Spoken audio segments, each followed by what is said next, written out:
Election, hosted by the League of Women Voters of Moscow. The League of Women Voters is a nonpartisan political organization encouraging informed and active participation in government. My name is Kylie Brightsman, and I am serving this year as one of the vice presidents for the Moscow League. Tonight's forum features candidates running in contested races for positions representing District 6 in the Idaho State Legislature. All candidates have been invited to participate and agreed to the ground rules that are set by the League of Women Voters. Tonight's event will be moderated by Burnett, retired Dean of the University of Idaho College of Law, and also a current board member for the League of Women Voters. We've been gathering questions by email in advance of the event, and we will also be collecting questions throughout the evening. Questions cannot be called from the floor, but will instead be read by our moderator. Please feel free to take an index card if you haven't already to write down a question, and then we have a few folks around the room right now who will come pick up those questions. So just wave your index card and they will come to pick that up and deliver them to our moderator. The League reserves the right to review and select questions for appropriateness and also to avoid duplicate questions. Our format is as follows. Each of our candidates will have 2 minutes for an opening statement. We'll then move to those audience questions where candidates will have up to 2 minutes to respond to the question. We'll then conclude with closing statements from each candidate. Throughout the evening, when allotted time has expired, candidates will be allowed to finish their sentence before the timer indicates that time is up. To maximize time for our candidates to respond to the many questions that we've already received, we ask that audience members withhold applause until all candidates have completed their closing remarks at the end of tonight's event. So with that, I'll turn it over to our moderator, Don Burnett, and we will open it up for our first set of opening remarks. Thank you, Kylie. Is this microphone working? No. Some say yes and some say no. Let's get your votes.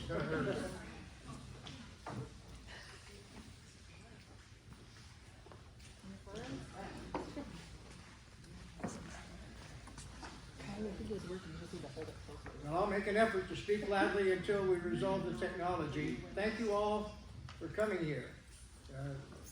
Justice Louis Brandeis, one of the great historic figures in the United States Supreme Court, said that the highest office in any democracy is the role of the private citizen.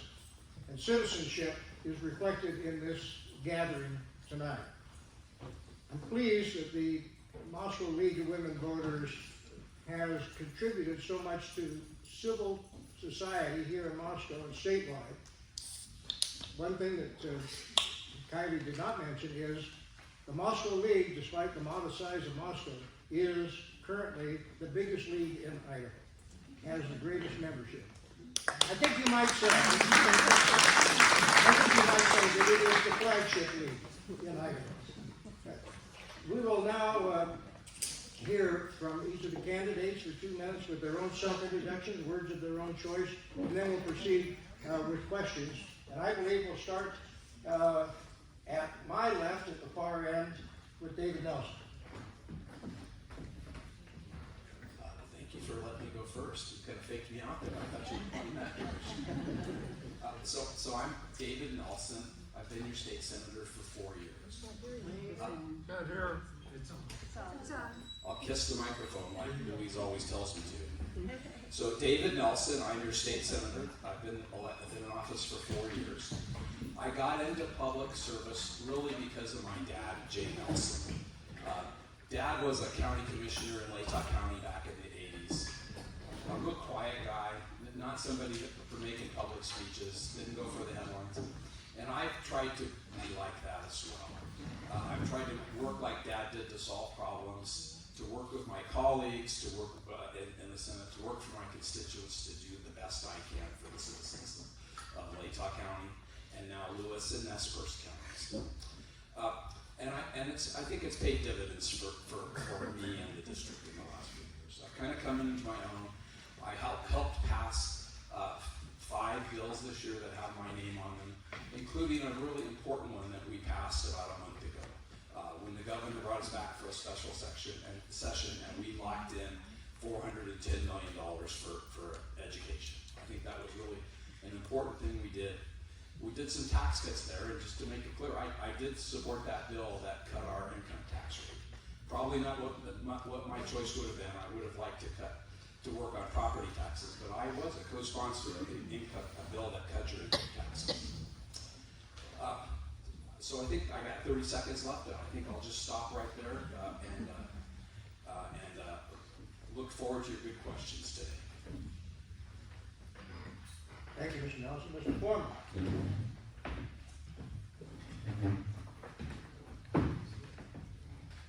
You hear me okay? Good evening, folks. I'm Dan Foreman. I'm the Republican nominee for the District 6 Senate seat. I'm a Christian conservative Republican. I'm a retired 30-year Air Force colonel and combat vet. I'm also a retired Moscow police officer and a former state senator. Used to be District 5, now it's District 6. I'm not a rhino, I'm not a liberal, and I'm not a politician. And I keep my promises. That's the difference between a statesman and a politician. I won't tell you anything I'm not prepared to do, and I'll keep my word. Live just outside of Potlatch. Been married to my wife for 48 years. She's in the front row here. We have 7 kids, all doing well. We've lived in Idaho for a little over 22 years.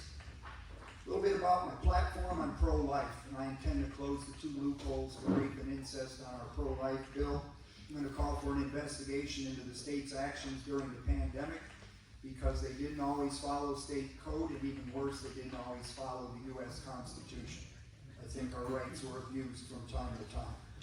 I'm going to call for an investigation into the response of the Idaho healthcare system to the pandemic. And my Idaho Medical Freedom Act will correct any of the problem areas that I've observed over the pandemic with respect to medical care. I'm going to introduce legislation to ban sanctuary cities and sanctuary schools in Idaho, and I'll work to repeal the sales tax on groceries because we have a budget surplus and that tax hurts lower middle income people. I will vote no on any tax increases or any new taxes. Again, thanks for being here, and I look forward to answering your questions. Thank you, Mr. Thorne. Mr. Mitchell. Thank you. I'd like to thank the League of Women Voters for putting on this forum. It's an awesome opportunity to be able to get out and meet with people, share a little bit about who I am. I've got a kind of an interesting background. I've got it on my website, so by all means, please look it up and kind of get to know me a little bit there. A couple of things I want to talk about tonight is a couple of the things that are important to me. I sit on the Health and Welfare Committee, and the reason I'm on that committee is because foster care is important to me. Taking care of the children is important to me, and that's one of the things that I've really pushed for. We got a really good bill through that I was happy to co-sponsor and debate on the floor, and we ended up pulling 100% votes on it, and it was a really good bill to help the children out that when they turn 18 and they age out of the system, if they're not ready, they can stay in the system for a couple more years just to get ready.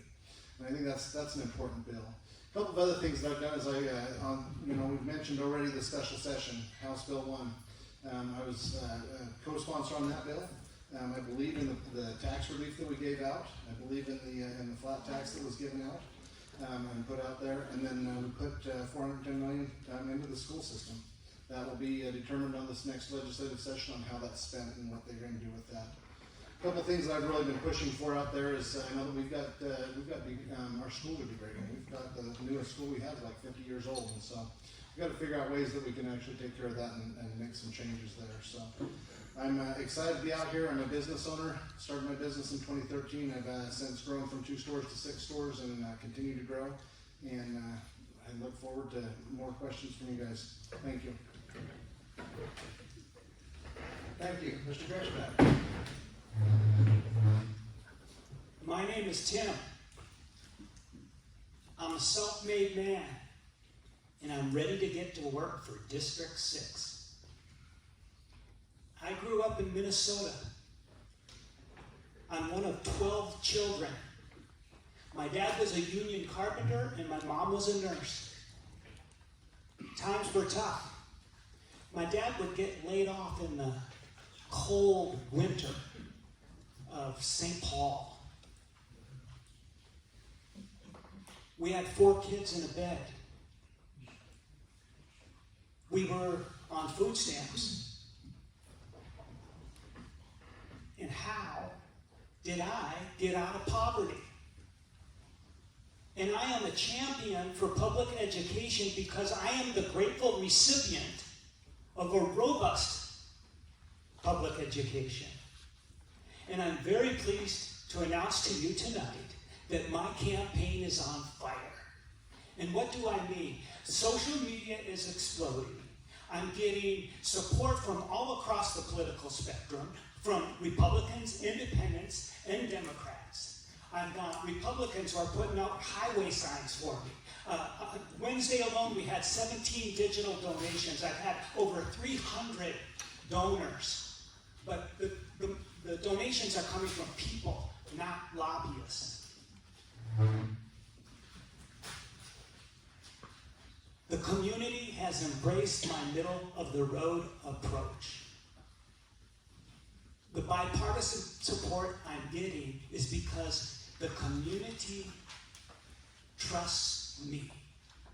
Thank you. Thank you. Ms. McCann. Hello, everyone. My name is Lori McCann, and I'm running to retain my seat in the Idaho House. When it comes to elections, as in life, experience matters.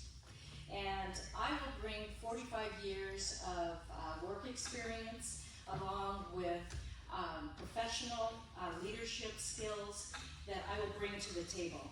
My husband and I run small businesses, including his law practice and a real estate, residential and commercial business. In addition to my business experiences, I taught for 15 and a half years at Lewis Clark State College, running the paralegal and legal assistant programs. In addition, my family runs a cattle ranch, and I work together with them. I drive a semi, I get down in the weeds, and I do the branding. Hard work is nothing new to me, and I'm not afraid of work. I sit on the education, the commerce, and the agriculture committees in the State House, and those are committees that are extremely important to District 6. I believe in a strong public education system and one that offers choices to our parents. I also believe that we must bring additional offerings in career and technical education. We need to fill the pipeline with skilled workers to go to work. We must continue to review and eliminate unnecessary regulations for our business community. My number one priority is to work on the property tax problems that we have in Idaho, and I promise you, I will work diligently with our county folks, city folks, and other folks that understand the whole tax problem to come up with solutions, because we are taxing many of Idahoans out of their homes, and that is just not acceptable. I will work tirelessly for the District 6. Thank you. Thank you. Ms. Carter Goodhart. Hi, my name is Patricia Carter Goodhart. I am the current precinct captain for Lapway 26 in Esperance County. I'm very thankful for the invitation to participate tonight. When I had to do a lot of research about the League of Women Voters, and I'm in alignment with everything your institution stands for. I myself come from a long line of women who were denied the right to vote, mainly because of the color of our skin.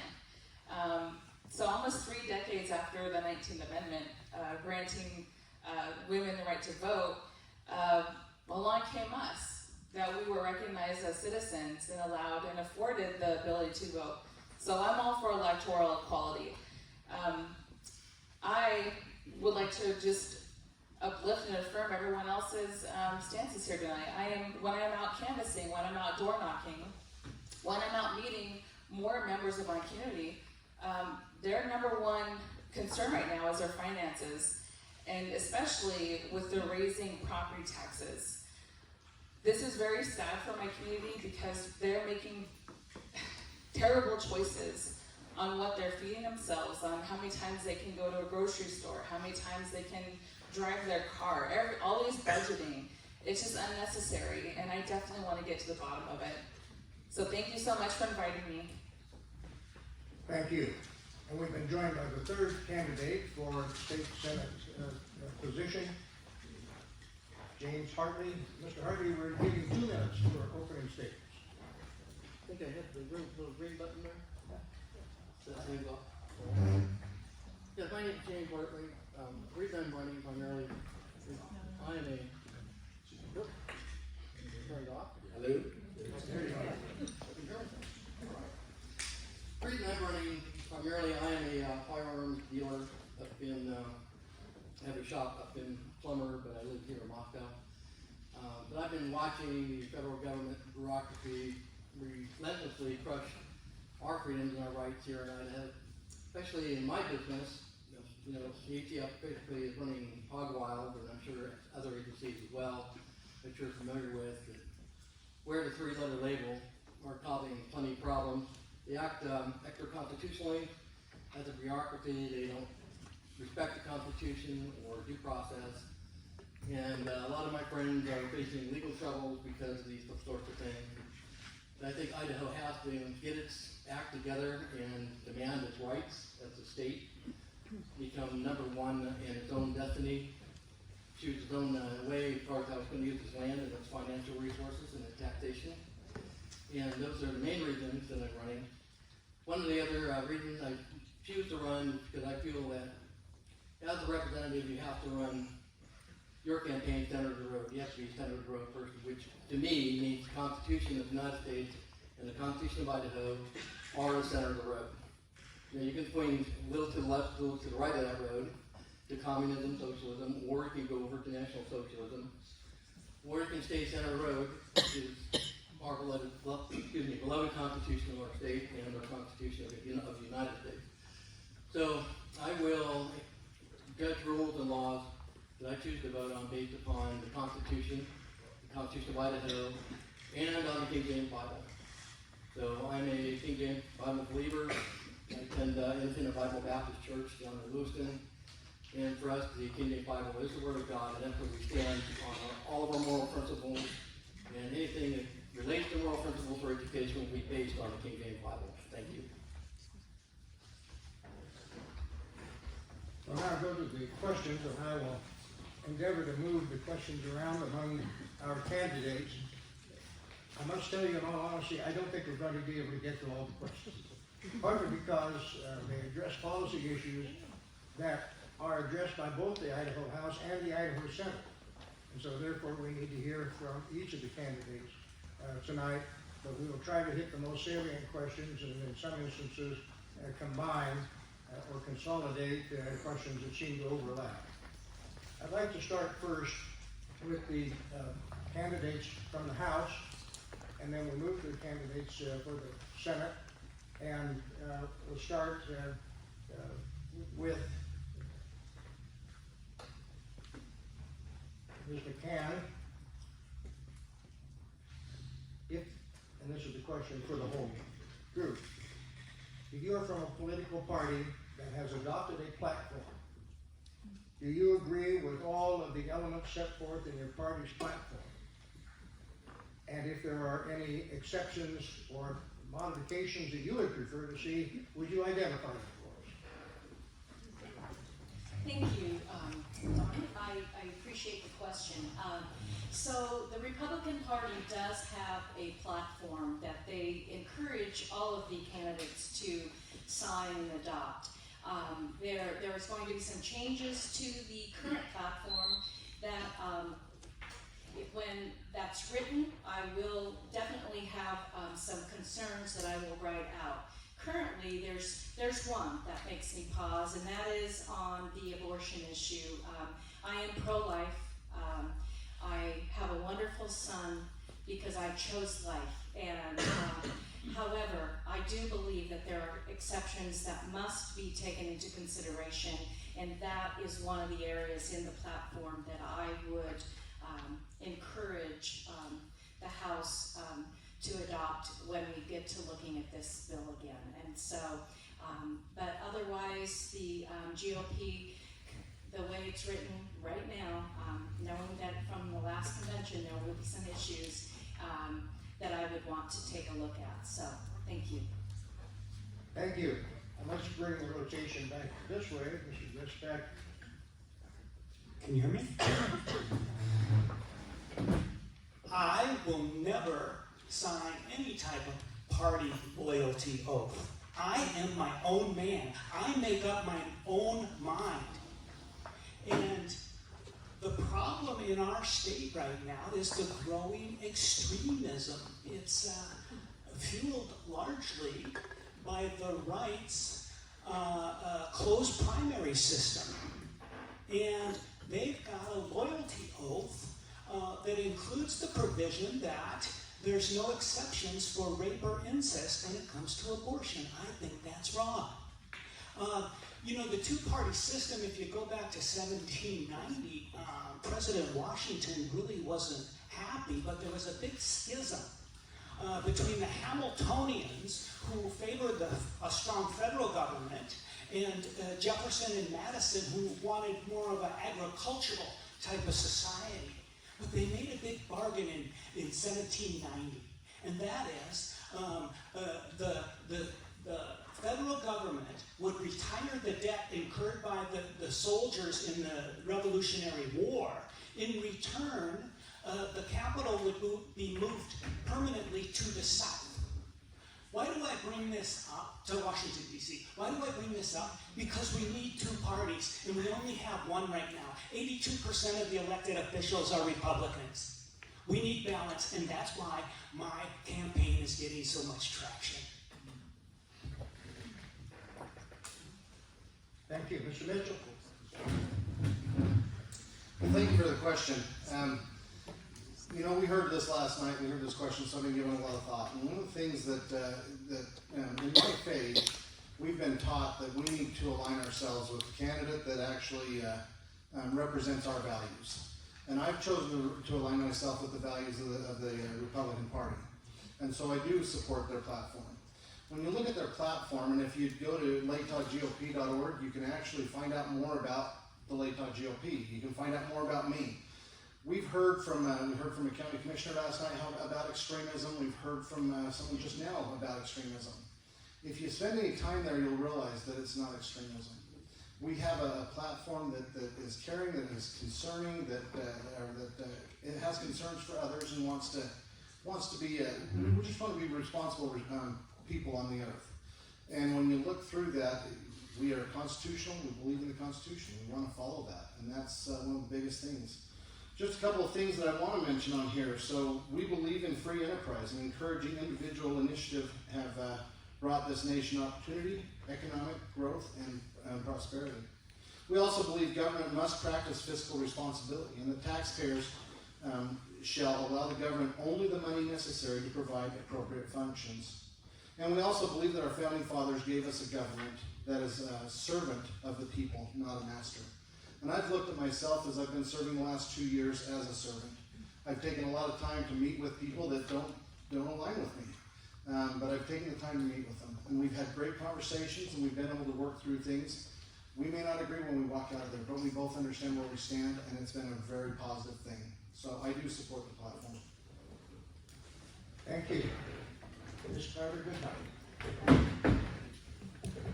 Okay, you say kiss the microphone.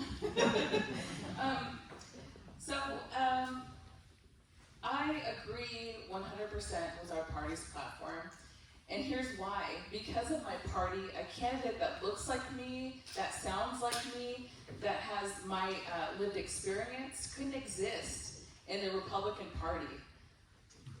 I am all for diversity, inclusion, equity, equality, and I'm coming from a marginalized community right down the hill.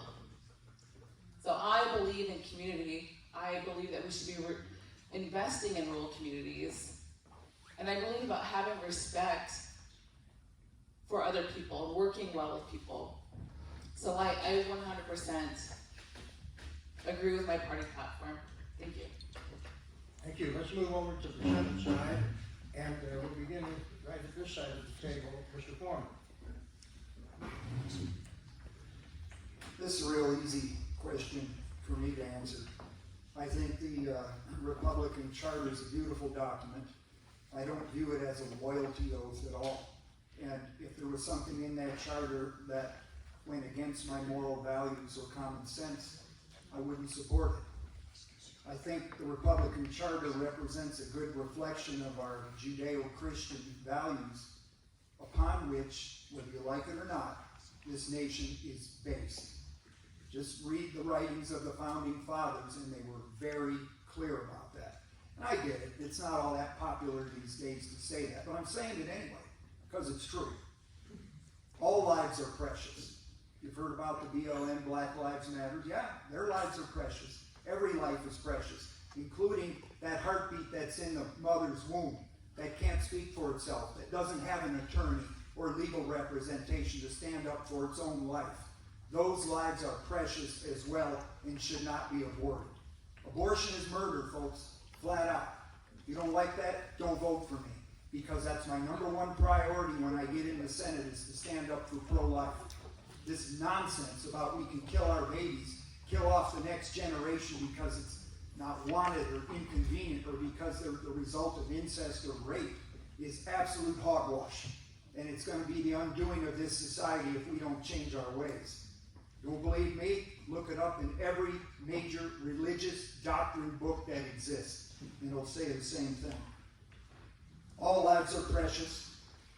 If it's necessary, in the doctor's opinion, to abort to save the life of the mother, that's the mother's decision. And when I get back in the Senate, I'm going to work hard to make our laws reflect just that. All lives are precious, and to close the loophole on the rape and abortion situation. Thank you. We'll continue on down the line. Mr. Nelson. Thank you. It's been my, the way I've tried to serve the people of District 5 and now District 6 is to work for you and listen to you. And I haven't taken a loyalty test for the Democratic Party. Thank you, Michael. I first of all swear to uphold the Constitution of the United States and the state of Idaho. Those are my most important things when I'm thinking about law. And parties aren't mentioned in either of those documents, right? So I just think we're getting our cart ahead of the horse when we want to swear affirmation to a party. My objective is to understand what the constituents of Latah County, of District 6 desire, what they want me to work on, and where that meets my values tests. And I do support the right of women to control their own bodily autonomy. Then we can go forward. And I would agree with Mr. Foreman. If you don't agree with me if I don't agree with what the majority of the people in District 6 want, I shouldn't be your senator. Okay, so I try to do the best I can. The Democratic Party platform, in general agree with those tenets that are in it, but we're a big tent party. We're a very big tent. There are lots of views in our party, and I don't agree with every one of them. It's a good indicator, and I think I've said my piece. Mr. Hartley. Thank you. Yes, I agree with our party platform. My major concern is that when we hear Republicans and Democrats talk about their party platform, it's long and promise when we're up here talking, but when you actually look at the performance, at the top, you have to admit that they're not doing anything for the Constitution, they're not doing anything for the state and federal level. In my situation with watching the Republicans basically trample on the rights with Mr. McConnell and so forth, and his gang of 17, the last election they say that, hey, we're pro-Constitution, we believe in the Bill of Rights, and we're all pro-2A, and then I get my knife in the back, having to deal with bad legislation they passed that's now in the going to the Supreme Court.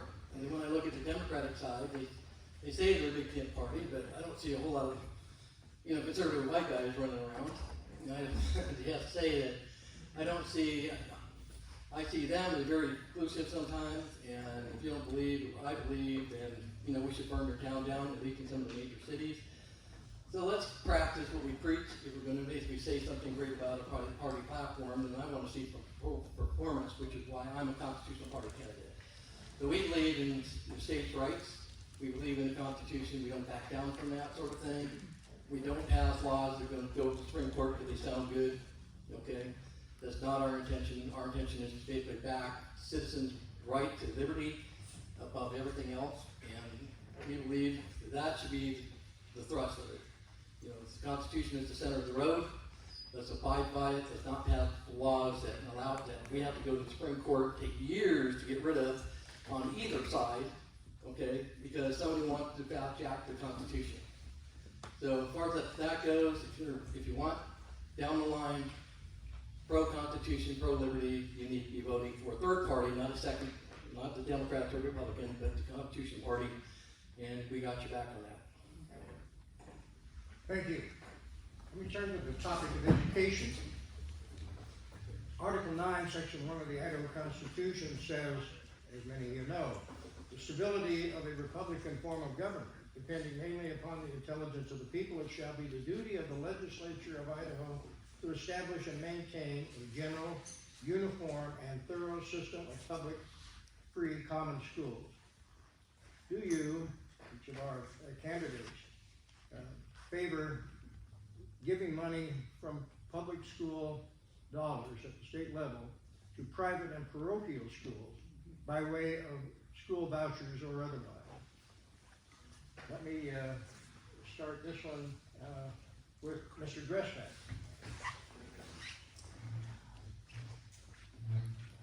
We've failed miserably to fulfill the constitutional mandate to provide thorough education. We're 50th out of 50. We can do so much better. Our kids deserve it. Public schools are the glue that holds the society together, where we learn civics, where we learn respect for one another. I would fight for the right of parents to send their children to private and parochial schools. However, I'm against vouchers. They take away from the public schools, and that's the glue that holds us together. Mr. Camp. Thank you. Education is one of my tenets. I am so passionate about education from pre-K to higher ed. And so do I think we can do better? Absolutely. I was so proud to vote yes on the special session bill, that we put some money aside for education and for hard to fill positions. And do I believe in a voucher system? Not the traditional voucher system that some of you might be thinking, because I am so concerned that when we open the door, and if we send this money away from our public school system, we very much could take away, and I don't want to defund public education. However, I believe in choice. I believe that Idaho right now has many choices. We have magnet schools, we have charter schools, we have the ability to homeschool our kids, we have online schools. But we can do better.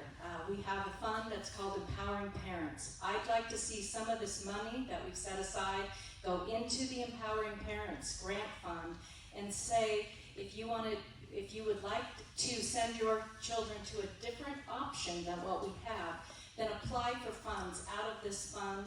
And I don't know what exactly that would look like, but I do believe that we can have money follow the family in certain respects. Maybe not the traditional voucher like some of you are thinking, but we can do better. Thanks. Ms. Carter-Goodhart. I like how you say my name. So I do not support the voucher system.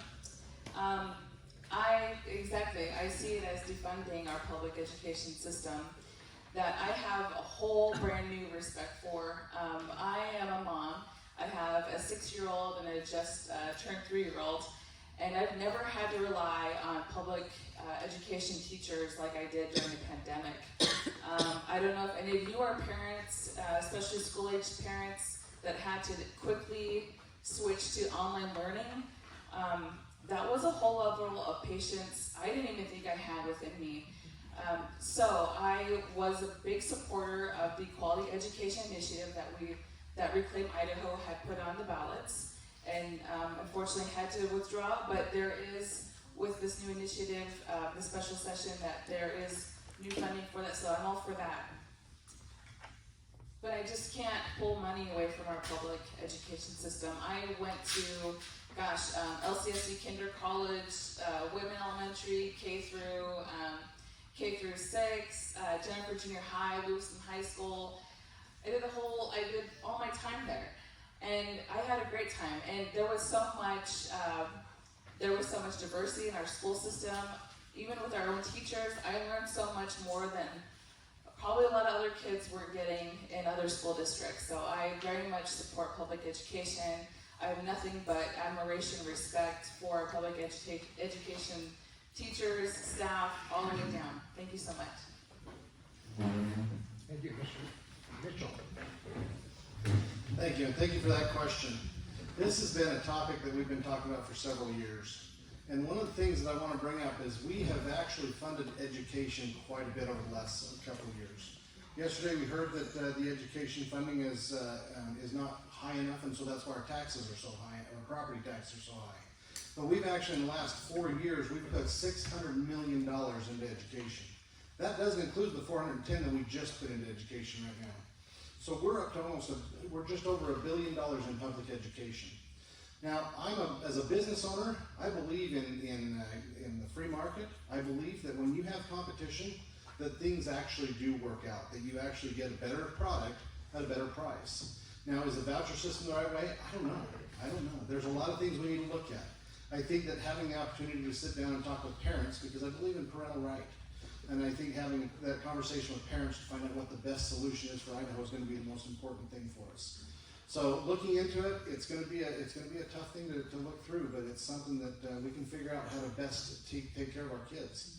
I talk to instructors from up at the University of Idaho all the time.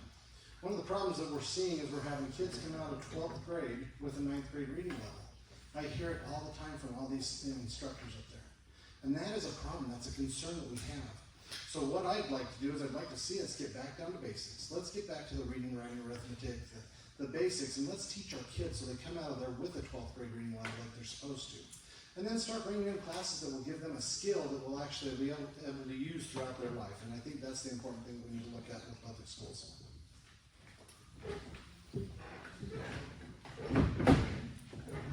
Senator Nelson?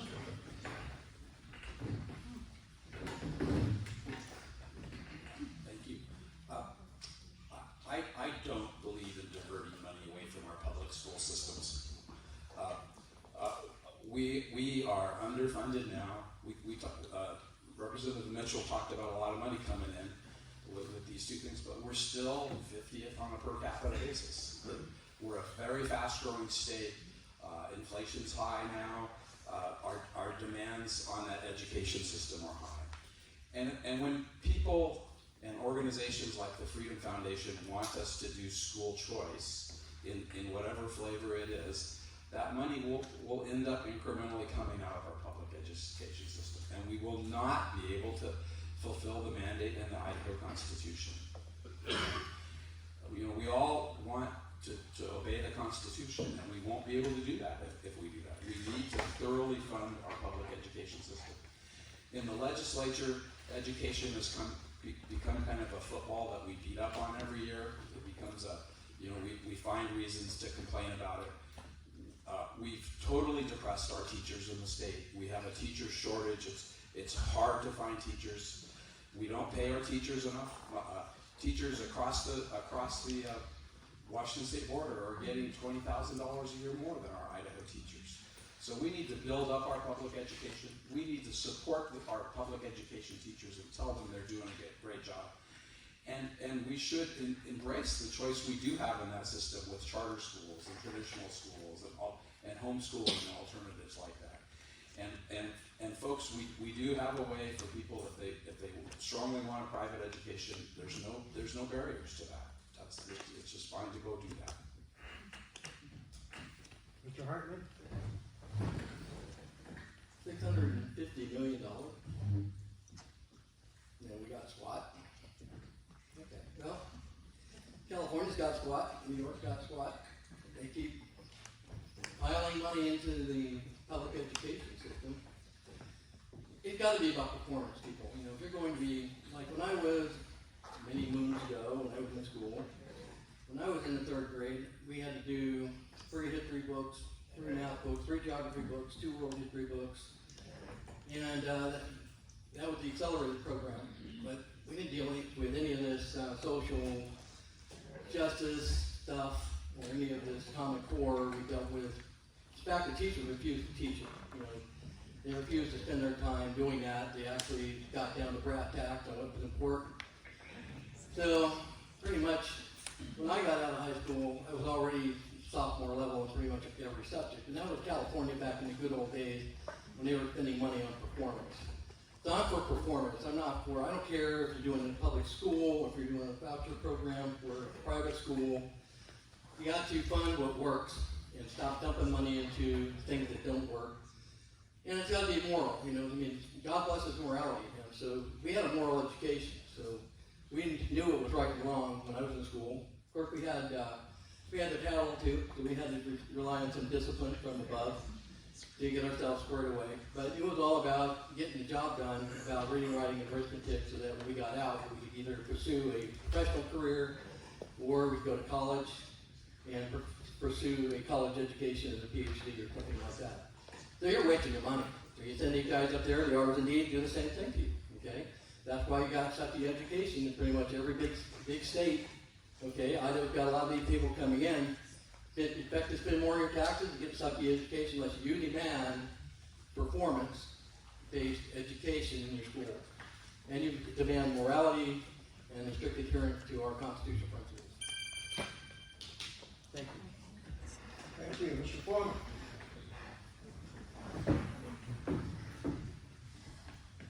I fully support the vouchers.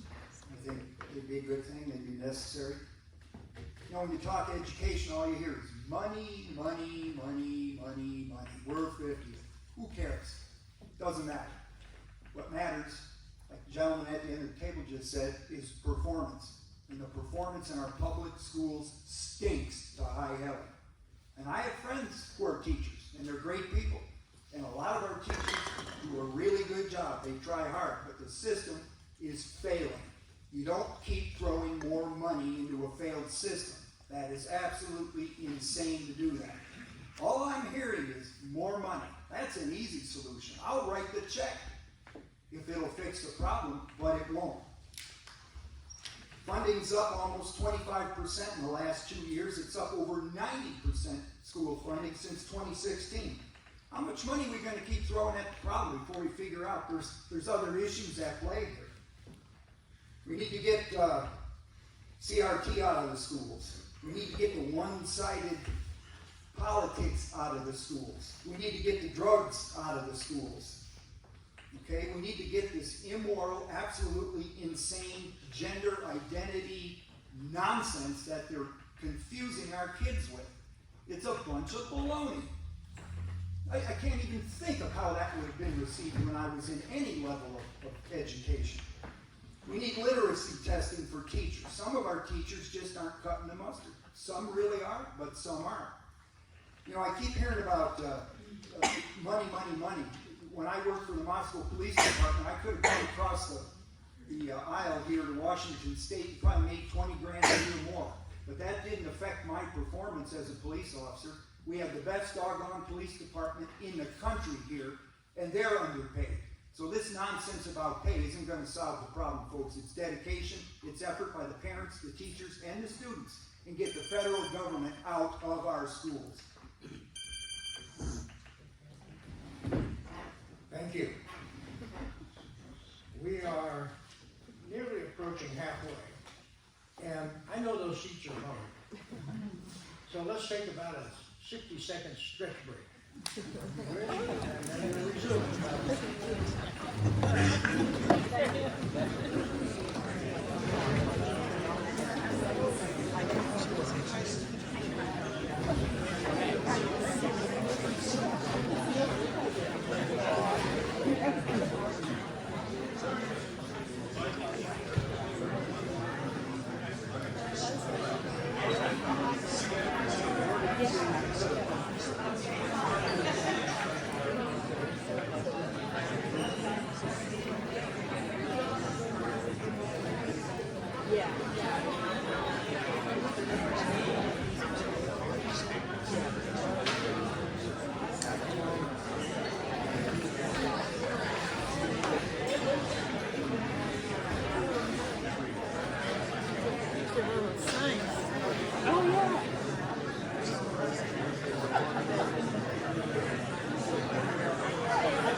people please see them so I don't take them away. That's my favorite food. Yes.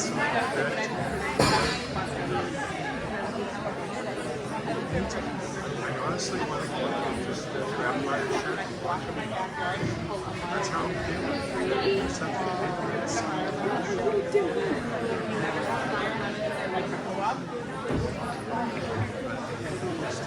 Still up there, just spouting. They make amazing baked goods. It hurts me. And I just, we have that. You guys ever got down to Costco? You epitomize it. I don't. I end up buying more than two. So that's my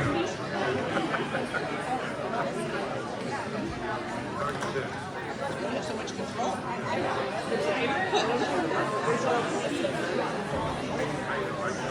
read your pictures, and I always just thought, yes, we always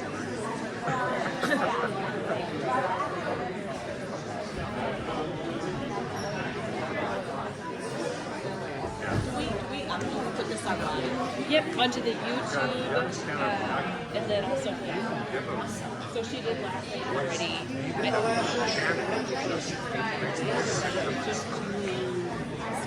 Yeah, so we just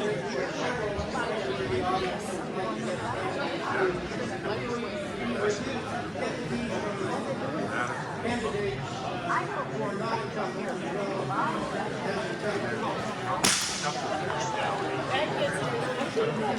I came last time. All I do is get honestly. Alright, we'll go ahead and get started. Bill parents in the last session of the legislature was the subject of 3 questions in one form or another.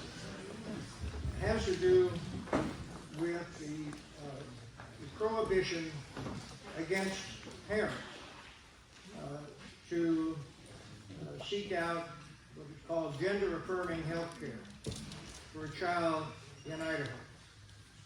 At the same time, there is much discussion about upholding the authority of parents in all medical decisions relating to their children. I'd like to have comments from all of our panelists about whether these 2 themes are in conflict with each other, and if so, which do you think is the dominant theme, or should be? And let's start here with Mr. Foreman.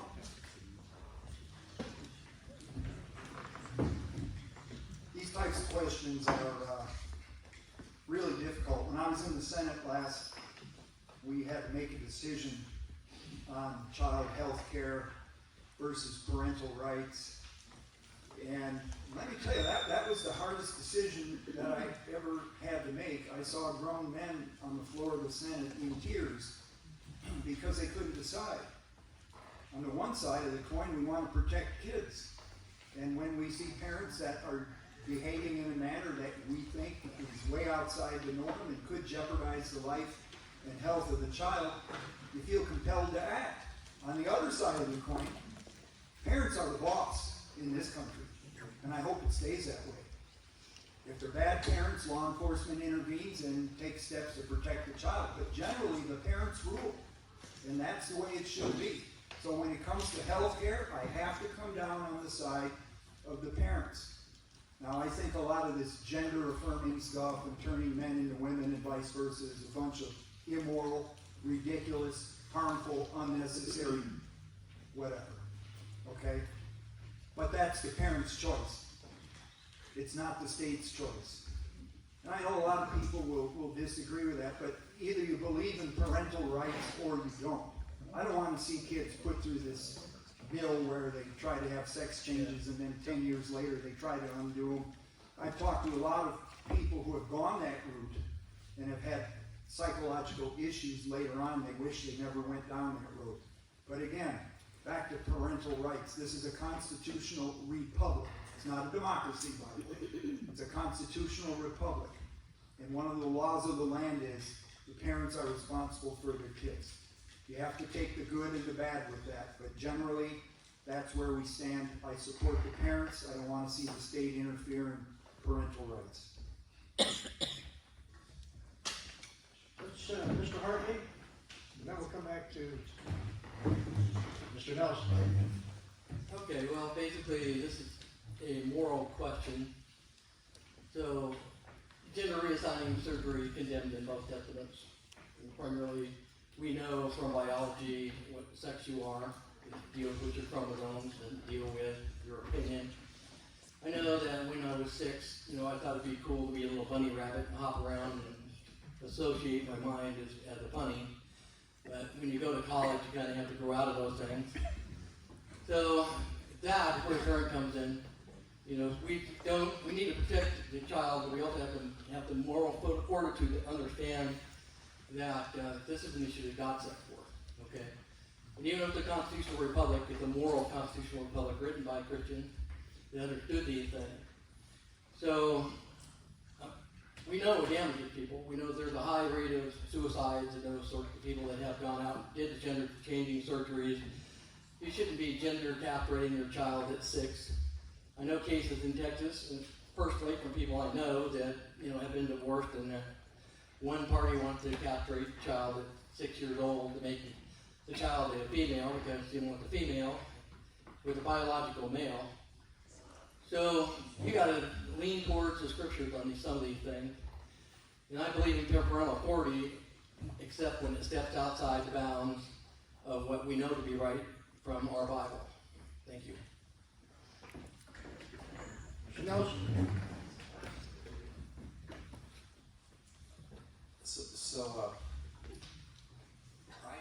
I believe in the parents' rights to help their child make the best medical decisions possible. And I do also understand that just gender dysphoria is a real condition. Despite what my opponent said here, the suicide rate is on the people who aren't treated for that. And the treatments for gender dysphoria are long. They don't go into those treatments casually. It takes years to assess the condition. I think I would be very cautious with children on going very far forward on that until they're adults. But the suicide risk is high. It's a real condition that needs to be treated. And I would support those parents and those young adults as they struggle through that part of life. And I do think this is a bit hypocrisy when we're going to make these moral decisions for people. We are a country and a state of many beliefs, not just the beliefs talked about here at the table tonight. So I think it's just really wrong when we're trying to, a bunch of white guys down in the legislature, to superimpose our beliefs on everybody else. Mr. Nelson, let's just go right down the road this time. Sorry for Thank you. So, as I've said before, I've dealt with a lot of foster kids throughout my life. And sometimes laws do pit each other against, parental rights is important to me. But there's also times that they pull the kids out for even a lot less serious things. And, we've been mentioning some of the statistics on suicide. I read a report the other day that suicide is actually higher for those who have went through those kind of surgeries. And in that report, it was very clear that that's a problem. And so there's a lot of concerns to think about. So as far as I'm with parental rights, we also have to protect the innocent. We have to protect those that are younger. And so when we had that bill come through, it was something I did vote for it, because I worry that a child at 5 years old should not be making that decision. That should be something they should be at 18 years old actually saying, okay, wait a minute, this is how I feel. And so in my views, like I said, it does pit against each other, but we also have to protect the most vulnerable of ours. Mr. Gresbeck.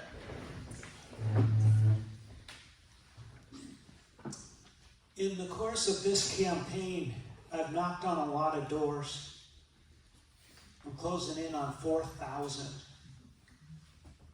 And I've talked to a lot of parents, 4 of whom have transgendered kids. 3 of the moms started bawling in the threshold of their front door because they feel like their child's being persecuted. I've heard the word immoral. We've had transgendered kids throughout our history. And Trish, you can tell me if I'm wrong, but in some Native American cultures, it's called the third way, and they're respected members of the community. They're not immoral. They're part of the culture, the people. We need to love each other. That's moral. I would generally defer to the judgment of the parents for health decisions for kids in consultation with their doctors. I have a niece who's transgender, and she's one of the most moral people I know.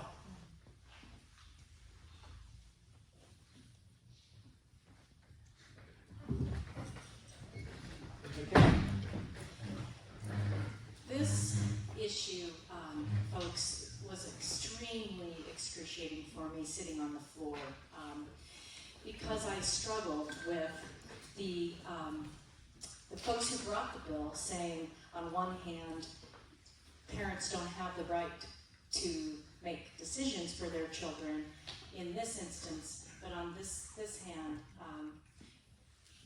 they wanted the parent to have the right. So I struggled with it, but I also struggled because children are our greatest asset. And when I was a young girl, I grew up with 3 brothers. I was upset because I wasn't allowed to go outside without a shirt on. And sometimes our society waxes and wanes, and we swing to one side and we swing maybe back to the other. And sometimes some of these issues feel like they shock the conscience of us.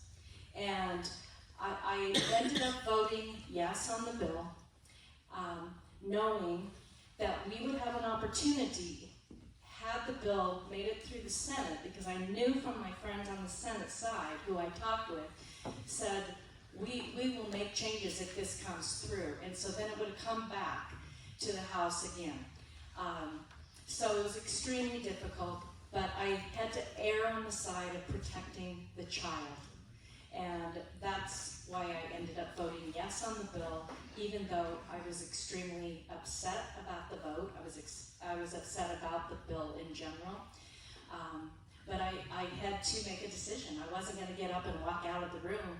I didn't want to be that legislator who says when there's a tough issue, I'm not going to vote, because it was an extremely emotional day. And so it was really tough, but I had to err on the side of protecting the child. Thanks. Trish? Thank you. So this is something that hits very close to home. As Tim said, not only do I have my cultural values, they're not opinions, they're values, that ground me in my reasoning and my belief in gender-affirming care. But I also have very close friends and family, and I can quickly think of 3 of them that have gone through the long and agonizing process of hormone replacement therapy. This is not a quick decision. This is not something that a family comes to quickly. It's a long process full of all sorts of medical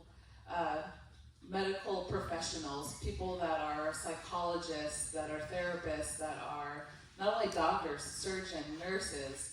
There's a whole support system in place right now for people that choose to be trans. And that's another thing, even when I say a choice to be trans, it's not even a choice. This is gender-affirming care. This is who they are, and this puts them more in alignment with the person that they feel they are. So I'm very much in solidarity with our trans brothers, sisters, and relatives. This is very personal. I do not want to put their rights in jeopardy. I believe in bodily autonomy. Thank you.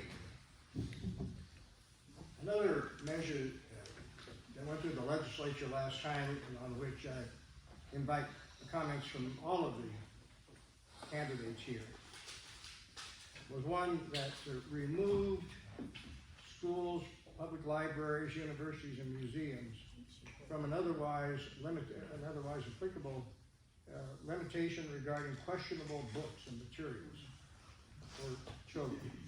A little closer. The questioner, and there's more than one,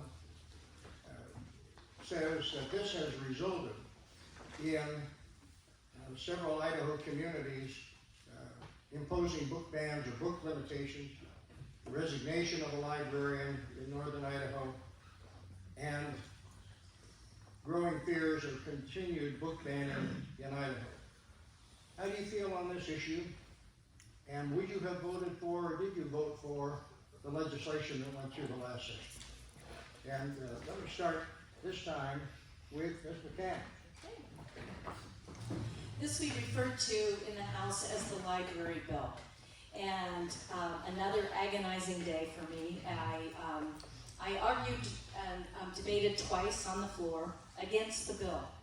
I believed that as I was debating that this bill is going to punish librarians.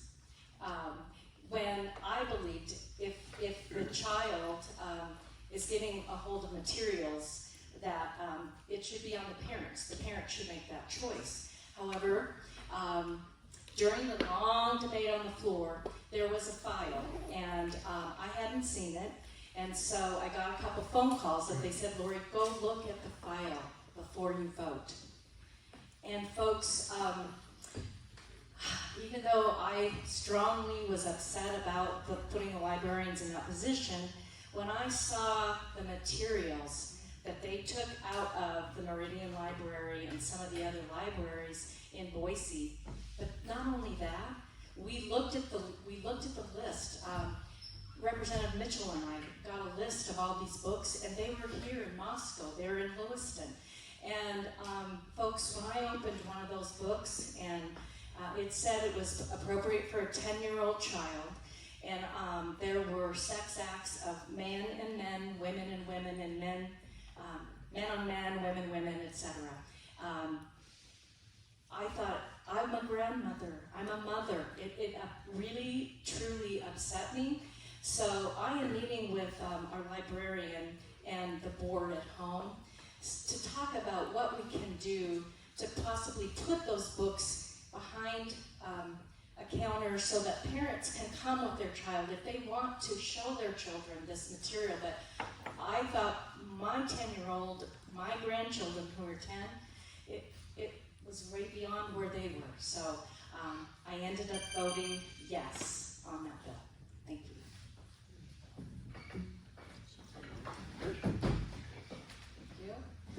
So this is a very, another personal question because I'm a community fundraiser. I've been fundraising in my community for about 15 years now. And I happily organize a toy and book drive every year since, this is my third year, fourth year. Anyway, the part that I am very conflicted about is how can you be for freedom and yet ban books? To me, that's just crazy. That's just crazy. I feel like we should be able to pick the books of our choice, and we should be able to self-censor. I don't really know of a child that's picking up pornographic books at schools. That's simply that we don't fundraise for that. I haven't come across on Amazon book clubs children's books that have something that explicit in there. That's just nonsensical. I've never ever seen that, and I've read a ton of books. My dream when I was a kid was to have a sleepover in my library. Me and my first librarian were like best friends. Every book that came in, I was like the first one to have dibs on it. I've never seen a children's book that had Sex accident, that's just nonsensical. So why do you believe so much in freedom, yet ban books? That's crazy. Mr. Mitchell. All right, so this bill was a very interesting bill to go through. I actually got a really interesting bill number. It's number 666. Well, it's kind of strange, but I too, I struggled with it because I don't believe in banning books and pulling them out. The problem that I have though is that if you've got to be a certain age to go buy a Playboy, what we seen in that back room was terrible. And I will never get those images out of my mind again. And I wish I wouldn't have had, I chose to go look at it because I wanted to make sure that when I talk to people, that I could say, yes, I actually seen what was in those books. I took the time to look in our libraries. We looked through all the libraries in Troy, we were finding these books. Here in Moscow, we were finding these books. Down in Lewiston, we were finding them. And it was just, it surprised me that we were finding them in so many different schools. Now, if you want to put them in a public library and put them behind somewhere where the parents come in and check it out, I'm good with that. I have a hard time when it's with the kids. And I actually did, right after the session, I got invited into one of the high school kids, or one of the high school classes here at Moscow High, to talk about the session. And these kids asked about this. This was one of their hot topics. And the first question I asked them is, how many of your parents come to the school to go through the library with you? Not a one. Not a one has their parents going through the school libraries. And this is why it's such a big deal. Because the things, the images that are in these books are something that an adult should be checking out. And if you're an adult and you want to take and spend time with your kids with that, that's great. But I can't leave them where the kids can actually get to them. Mr. Hartley? Oh, I'm sorry. I did this once last night too. I forgot what my order was. Mr. Grisbeck, it's your turn. Thank you, Dean.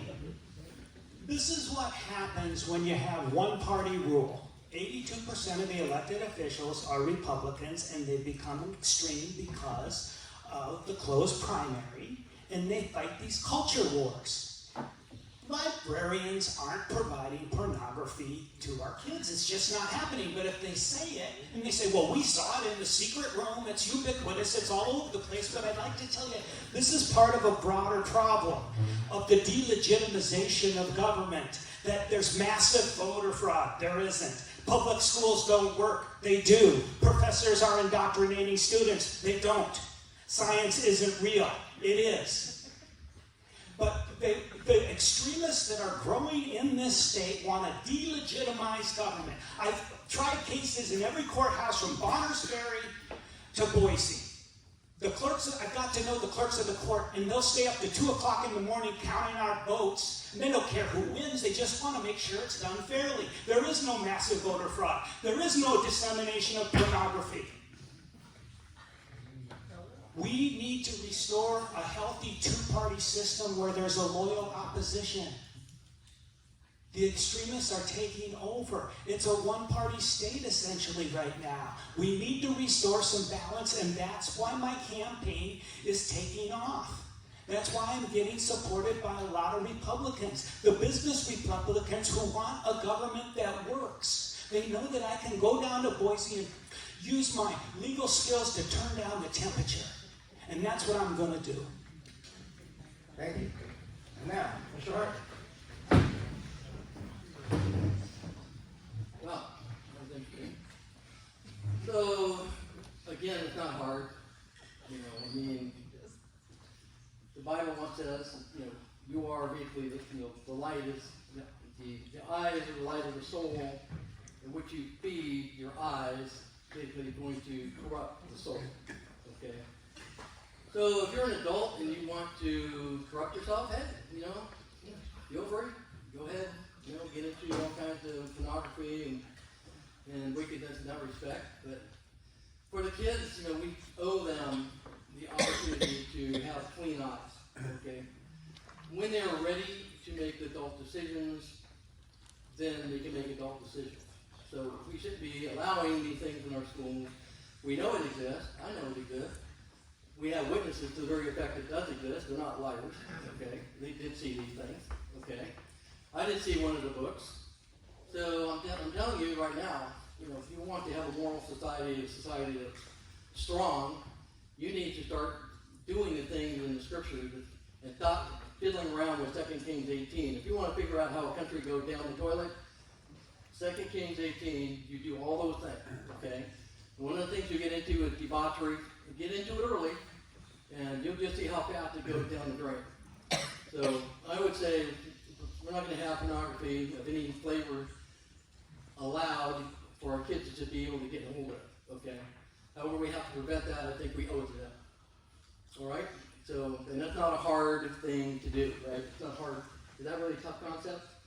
You know, no one's banning books, but when you're of age, maybe you want to go into that material. That's your choice, okay? So I can tell you what the scriptures say about it, and let's not corrupt our children. Mr. Nelson. All right, I got the microphone pointed out now. So I didn't vote on this bill. It didn't come before the Senate. And I have to say, I really wonder about the process in the House. They have a secret bill, a secret book that they're sharing back in the back room. They don't share this with the public. That rings a bell with that. That doesn't meet a credibility test with me. And clearly, it wasn't persuasive enough for the Senate to even give it a hearing. So I'm suspicious of these culture wars that we're using to really try to destroy our government. It's just, I find it very frustrating. I got into government service to really help people with the nuts and bolts. I want to help make sure our schools are safe, are well funded, that our teachers are doing the right thing.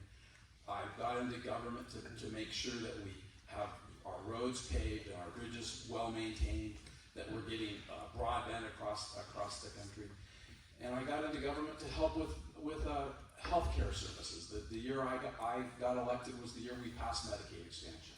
All those things that help people and that we have shared values in Idaho about, not fighting these culture wars.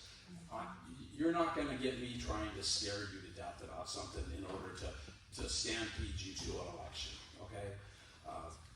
If I'm going to bring an issue that I think is this controversial and this bad, I'm going to show you the evidence. Okay? There's not going to be some secret book back in the back room. Mr. Foreman.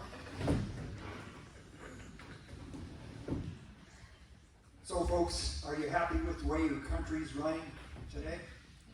You like pulling up? No, I don't think you are. You're smiling, but I don't think you are.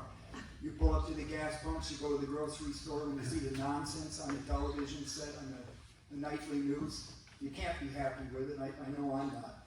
There's a terrible evil loose in the world, and it's here in America as well, and the only thing necessary for it to succeed is for good people, like all of us, to do nothing. Keep sticking our heads in the sand and saying, we don't have a problem. Or it's politics, it's those extremists. Geez, if I hear that word extremist one more time tonight, I'm going to patent it and make some money off it. It's not about politics, folks. What I'm hearing a lot here is one of the three false gods of the left. And again, it's not politics. When I say left, I don't mean Democrats. Secular humanism and the moral relativity that flows from it. Yeah, you want to put porn in the schools, it's not there, or whatever, or the teachers can screen it out, or we should have choice. Well, along with freedom comes responsibility.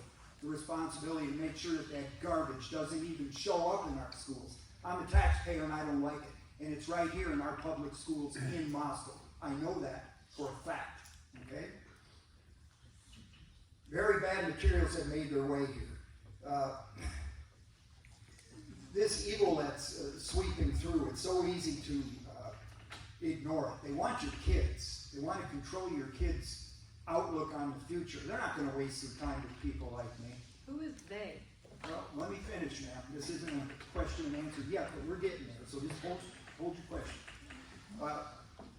You look at the media, you look at the movie industry, you look at the radio, you look at magazines, you look at our schools now. Stuff is showing up that shouldn't show up. It has an effect on kids. You wonder why kids are worried about transgender and there's so many suicides. I'm a retired cop, I can tell you, yeah, there's a lot of suicides. It's because people have turned away from God's law. That's the reason. And it induces them to do bad things. Thank you. Well, the proverbial clock on the wall tells us that we are approaching the end of our 90-minute session. Yeah. Many questions that could not be posed or enveloped in other questions. I do think the candidates will remain here at the table a little while if you would like to come forward and express some individual viewpoints and get individualized responses.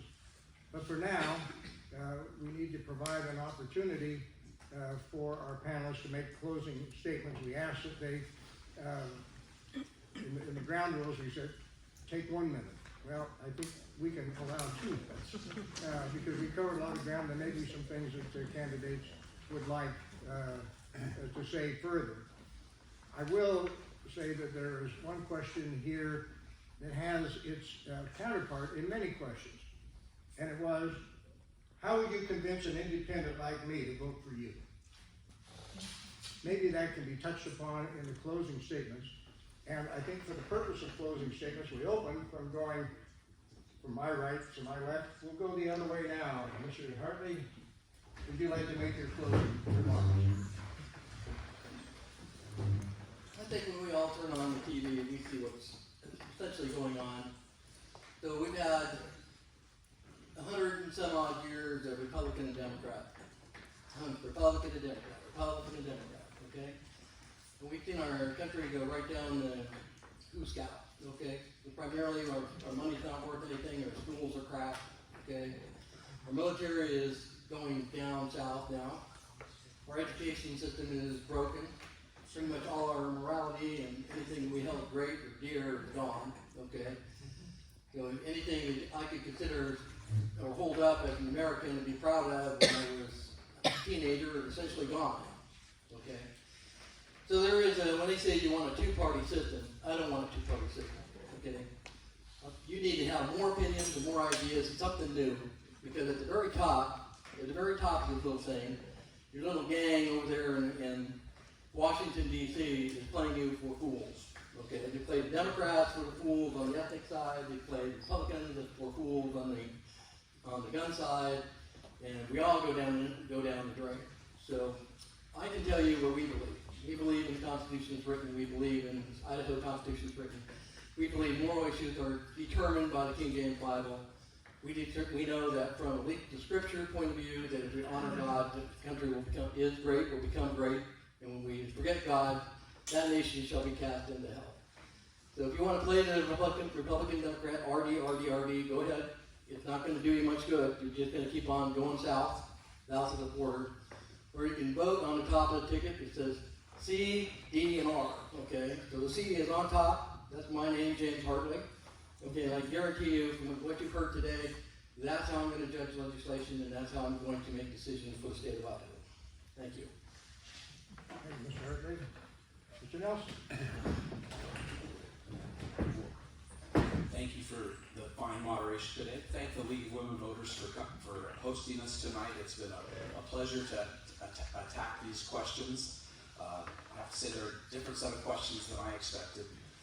To try to answer the question of how do I get an independent vote for me, I'd like to talk about the values we share together. Do we share a vision for a strong public education system? Do we share values to care for each other? Do we share values to care for our public lands and accessible lands for there? And often at the door when I've gone, we share those values. I don't hear these culture wars at the doors very much.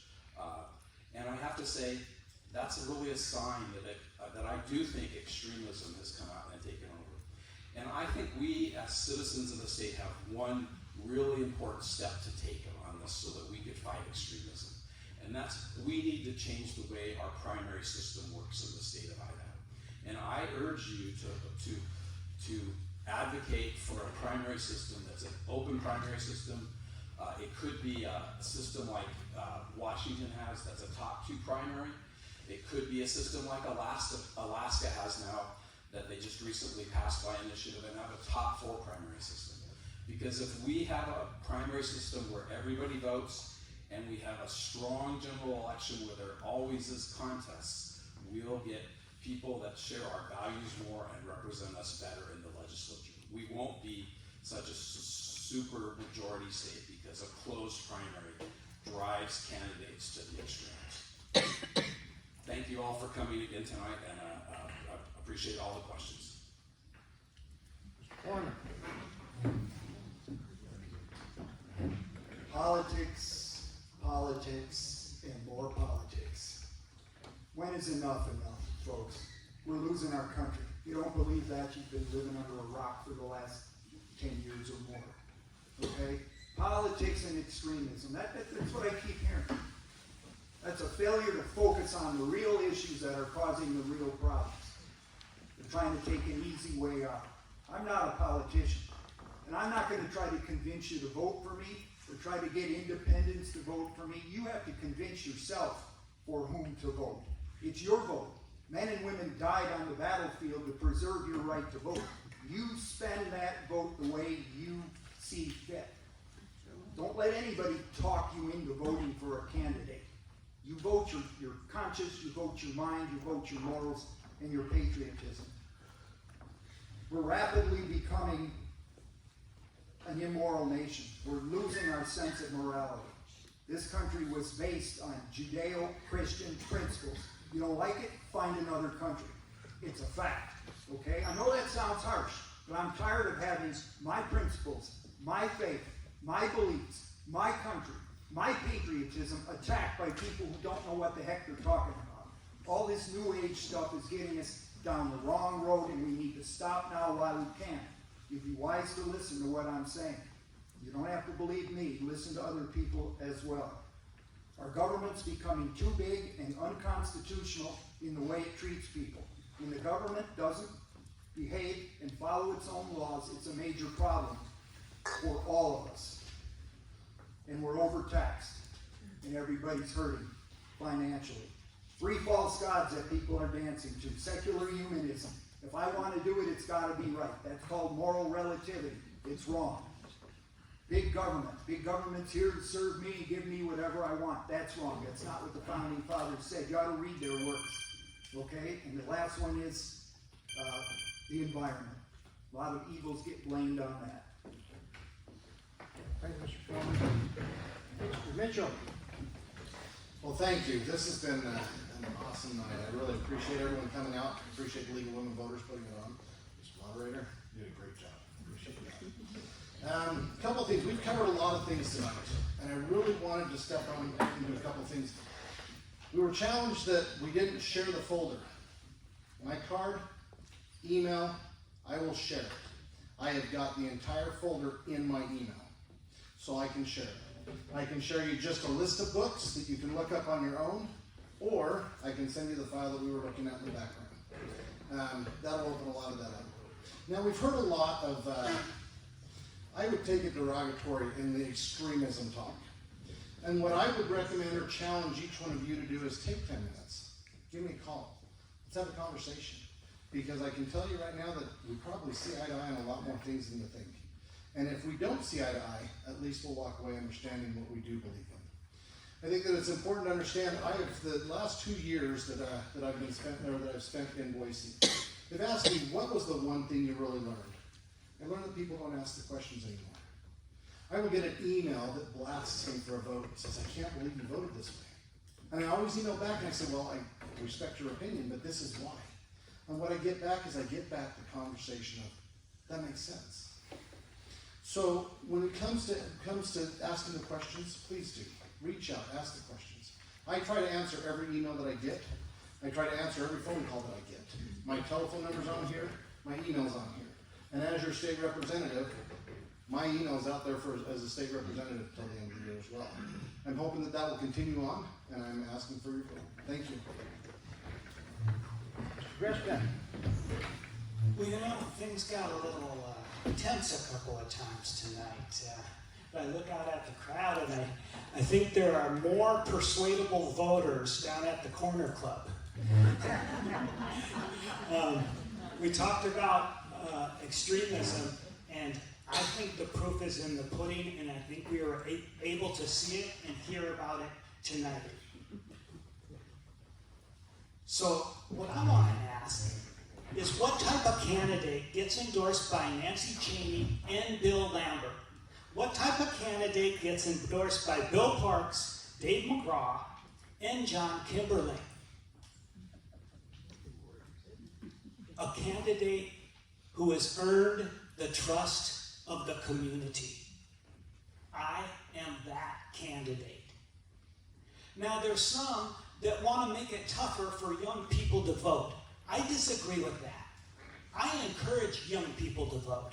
And young people are flocking to my campaign.